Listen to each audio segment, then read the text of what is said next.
നിങ്ങളിൽ നിന്ന് മരിച്ചുപോയ ആളുകൾക്ക് നിങ്ങളെ കാണണോ? ലോകത്ത് മുസ്ലിം പണ്ഡിതന്മാർക്കിടയിൽ തർക്കമുള്ളത് രണ്ട് വിഷയമാ. സാധാരണക്കാരായ മുഅ്മിനീങ്ങൾ മരിക്കുമ്പോൾ അർവാഹികള് ആ പള്ളിക്കാട്ടിൽ മാത്രമാണോ നിൽക്കുന്നത്? അതല്ല, അവർ ഉലകത്തിലൂടെ എങ്ങനെ സഞ്ചരിക്കുന്നുണ്ടോ? ഇതിലെ പണ്ഡിതന്മാർക്ക് തർക്കമുള്ളോ? അതേസമയത്ത് അമ്പിയാക്കൾ, ഔലിയാക്കള് അർവാഹികൾ ലോകത്തൂടെ ചുറ്റി സഞ്ചരിക്കുന്നുണ്ട്, അവർ സൂര്യവിഹാരം നടത്തുന്നുണ്ട്. അതേസമയത്ത് സാധാരണക്കാരായ മുഅ്മിനീങ്ങളുടെ അർവാഹികള് അവിടെ മാത്രം നിൽക്കുന്നുണ്ടോ? അതോ പല സ്ഥലങ്ങളിൽ കറങ്ങുന്നുണ്ടോ?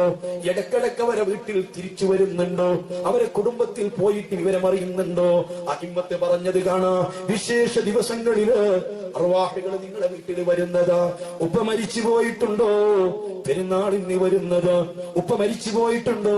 ഉപ്പയുടെ റൂഹ് വിശേഷ ദിവസങ്ങളിൽ വരുന്നത്. ബഹുമാനപ്പെട്ട ഇമാം ഗസാലി ഇതൊക്കെ രേഖപ്പെടുത്തിയിട്ടുള്ളതാ, എല്ലാം വ്യക്തമായി തെളിയിക്കപ്പെട്ടിട്ടുള്ളത്. അതേ സമയത്ത് ദുർമരണം നടന്ന സ്ഥലമാണോ അർവാഹികള് അവിടെ തന്നെ കെട്ടിക്കിടക്കുന്നത്? അതേ, സത്യവിശ്വാസികളല്ലാത്ത ആളുകൾ മരണപ്പെട്ടാൽ അർവാഹികള് അവിടെ തന്നെ ഉണ്ടാകുന്നത്. ഇതല്ലേ ഖുർആൻ ചോദിച്ചത്?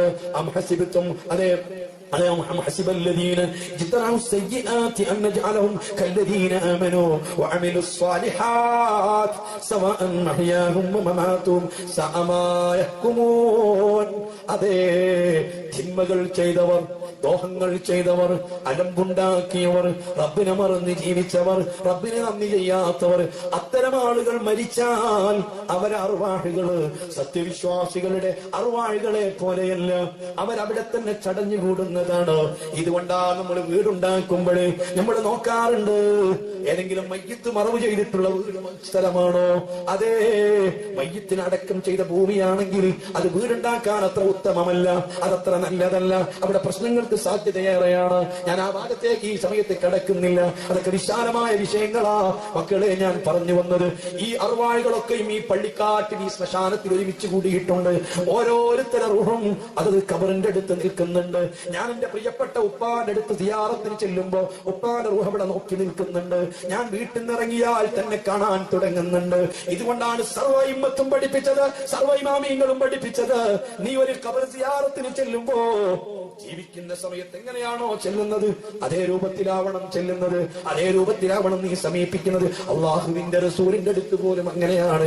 ഹയാത്ത് കാലത്ത് ചെല്ലുന്നത് പോലെയാ നീ ആ ഖബറിന്റെ അടുത്ത് ചെല്ലേണ്ടത്. നിന്റെ ഉപ്പാനോട് എങ്ങനെയാണോ പെരുമാറിയിരുന്നത്, എങ്ങനെയാണോ സംസാരിച്ചിരുന്നത്, എങ്ങനെയാ ഉപ്പാന്റെ അടുത്ത് നിന്നിരുന്നത്, അതേ രൂപത്തിലാണ് നീ ഉപ്പാന്റെ ഖബറിന്റെ അടുത്ത് ചെല്ലുമ്പോൾ നിൽക്കേണ്ടത്. ഉപ്പ അവിടെ ഹാദിറുള്ളതാ, റൂഹ് ഖബറിന്റെ പുറത്താ. ബഹുമാനപ്പെട്ട അഷ്റഫുൽ ഖൽഖ് മുത്ത് മുഹമ്മദുർ റസൂലുള്ളാഹി സ്വല്ലല്ലാഹു അലൈഹി വസല്ലമ തങ്ങൾ അത് പഠിപ്പിച്ചിട്ടുള്ളതാ. ആ റൂഹിനോട് അഭിമുഖമായിട്ടാണ് ഈ തൽഖീൻ ചൊല്ലിക്കൊടുക്കുന്ന ആളിരിക്കാറുള്ളത്. എന്നിട്ട് പറയാറുണ്ട്, കേൾക്കലില്ലേ, കേൾക്കലില്ല മുസ്ലിമേ, കുല്ലു നഫ്സിൻ ദാഇഖത്തുൽ മൗതി വഇന്നമാ തുവഫൗന ഉജൂറക്കും യൗമൽ ഖിയാമ. നിങ്ങൾ ചെയ്യുന്ന സൽക്കർമ്മങ്ങളുടെ, നിങ്ങൾ ചെയ്ത ദുഷ്കർമ്മങ്ങളുടെ, കള്ളു കുടിച്ചതിന്റെ, പെണ്ണ് പിടിച്ചതിന്റെ, ലഹരി ഉപയോഗിച്ചതിന്റെ, നിങ്ങൾ ചെയ്ത എല്ലാ തിന്മകളുടെയും പ്രതിഫലം നിങ്ങൾക്ക് പൂർണ്ണമായി നൽകപ്പെടുന്നത് ഖിയാമത്ത് നാളിൽ മാത്രമാണ്.